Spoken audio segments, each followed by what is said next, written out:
গাছ আমার কাছে একটা আবেগের জায়গা।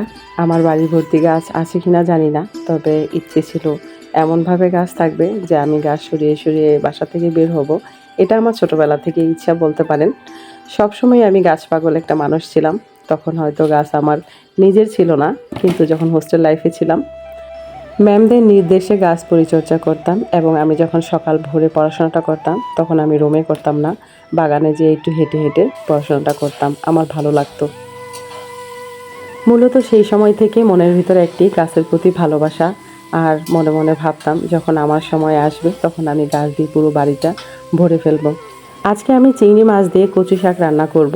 যদিও এটা সবাই খায় না ঘরে, আমি খাই আর অল্প একটু নুরের আব্বু খায়। আমার খুবই পছন্দ, তবে আমার মায়ের হাতে, আমার না। শুরুতেই হালকা করে চিংড়িটা ভেজে নিয়েছি। এবার কুচি করে রসুন দিয়ে দিয়েছি, তার উপর পেঁয়াজ দিলাম, আর এর সাথে তো আদা অ্যাড করে দিলাম। এখন ভালো করে একটু কষিয়ে নেব। গোটা কয়েক কাঁচা জিরা, অল্প একটু রাঁধুনি গরু মাংসের মশলা, হলুদ, মরিচ, ধনিয়া ফাঁকি পরিমাণ মতো, আপনারা যেমন খান তেমনই দিয়ে নেবেন। আমি যতটা খাই ঠিক ততটা দিয়ে দিলাম। এই পর্যায়ে এসে অল্প একটু পানি দিয়ে দিলাম, যেহেতু মশলাটা পুড়ে যাবে তাই। এই পর্যায়ে এসে মিক্সারে পেস্ট করা যেই কচুটা সেটা দিয়ে দিলাম। তবে হ্যাঁ, বেশি পেস্ট করবেন না, একটু দাঁড় দাঁড় ভাব রাখবেন।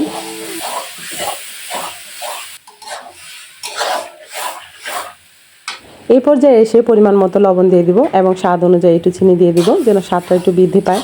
তবে যারা ডায়াবেটিক্সের রোগী বা চিনি খেতে ভালোবাসেন না তারা না দিলেও পারেন, এটা অপশনাল। তবে আমার কাছে চিনিটা দিলে টেস্টটা যেন একটু বেশি লাগে। এ পর্যায়ে এসে সামান্য একটু লেবুর রস দিয়ে দিব, যেন গলাতে না ধরে। তবে কালো কচুটা সাধারণত গলাতে ধরে না, এটা স্যালাড হিসেবেও অনেকে খেয়ে থাকেন।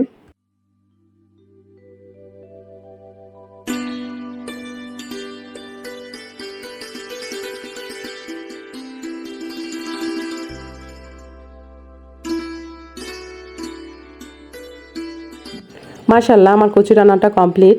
যারা কচু লাভার তাদের কাছে অনেক ভালো লাগবে। আর সাথে যদি থাকে একটা কামরাঙা মরিচ তাহলে তো কথাই নেই।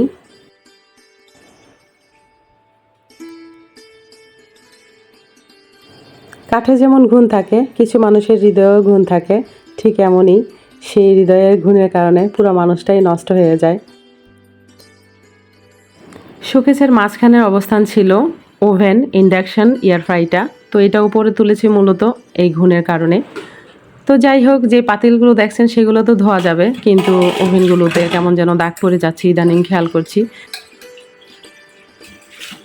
যেহেতু আমার ডাইনিং স্পেস, আমার কিচেনটা একেবারেই ছোট, দুইটা একসাথে আমার কিচেন ছিল একটা সময়।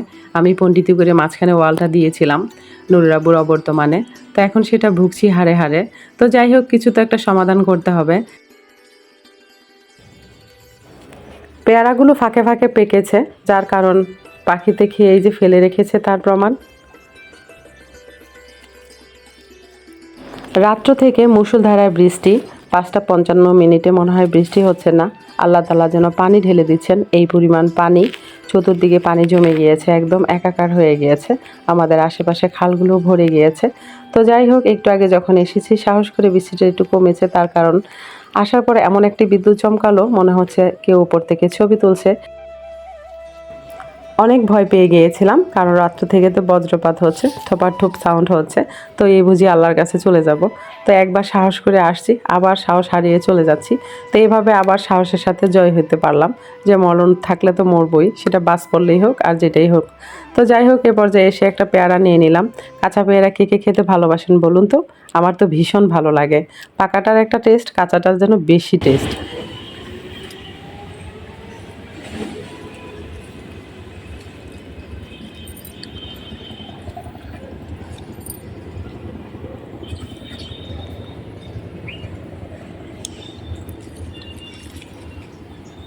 ভাগ্যিস পেয়ারাটা আগে খেয়েছি, এখন আবার আমড়াটা খাবো। যদি আগে আমড়াটা খেতাম তাহলে পেয়ারাটার টেস্ট বুঝতাম না।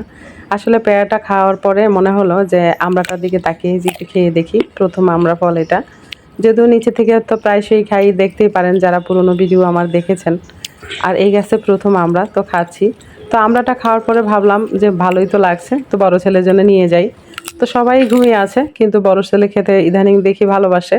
ও যখন মাঠে খেলতে যায়, সন্ধ্যায় যখন ফিরে আসার পথে দেখি একটি করে পেরে নিয়ে আসে।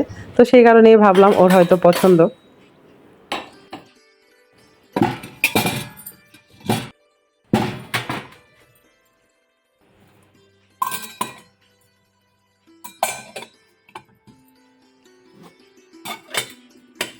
স্টিলের থালাবাটি আমার ভীষণ পছন্দ। আপনাদের একটা গল্প বলি, আমি যখন ইন্ডিয়াতে গিয়েছিলাম 3 বছর আগে প্রায় ট্রিটমেন্টের জন্যে, তখন আমি অনেকে তো অনেক কিছু নিয়ে আসে, কসমেটিক্স বলেন, ড্রেস বলেন, সব কিছু, কিন্তু আমি নিয়েছি কি জানেন? আমি নিয়েছি একটা মরিচদানি স্টিলের। যদিও পরে আমার এক কাজের বুয়া ভেঙে ফেলেছিল, তো এটা আবার জোড়া দিয়ে রেখে দিয়েছি শোকেসে। ইদানিং আমার কাঁসার প্রতি ভালোবাসা জমেছে, তবে কাঁসা কোথায় ভালো পাওয়া যায় সেটা তো আর জানি না। দেখি খোঁজ নিয়ে কোথায় পাওয়া যায়, যদি পাওয়া যায় তাহলে একটা প্লেট আর গ্লাস অন্তত পক্ষে আমি নিব নিজে খাওয়ার জন্যে। আজকেই শেষবারের মতো গুছিয়ে নিচ্ছি, আর তো এখানে গুছানো হবে না, যেহেতু শোকেসটা প্রায় নষ্টই হয়ে গিয়েছে। তো হয়তো ছাদে উঠিয়ে নিব বা অন্য কোথাও রেখে দিব। তো এখানে যেহেতু ক্যাবিনেটটা বানাতে দিয়েছি, ইনশাল্লাহ 1 সপ্তাহের মধ্যে চলে আসবে। সবসময় অর্গানাইজার করতে আমার ভালো লাগে, বরাবরের মতো আমি চেষ্টা করি করতে। তবে আমার গুছানোগুলো আপনাদের কাছে কেমন লাগে জানাবেন। আপনাদের কমেন্টস, সুন্দর সুন্দর কমেন্টস আমার অনেক ভালো লাগে, সত্যি কথা বলতে। তো বন্ধুরা, আমার ভিডিও যদি আপনাদের ভালো লেগে থাকে তাহলে অবশ্যই লাইক, কমেন্ট, শেয়ার করবেন। পাশে থাকা বেল আইকনটি ক্লিক করে দিবেন, যেন নেক্সট ভিডিও পোস্ট করার সাথে সাথে নোটিফিকেশনটি পেয়ে যান। ভালো থাকবেন, সুস্থ থাকবেন, নিরাপদে থাকবেন, পরিবারকে সময় দিবেন, আর অবশ্যই পজিটিভ থাকবেন। আজকের মতো এখানেই রাখছি, দেখা হবে নতুন কোনো ভিডিওতে। আল্লাহ হাফেজ।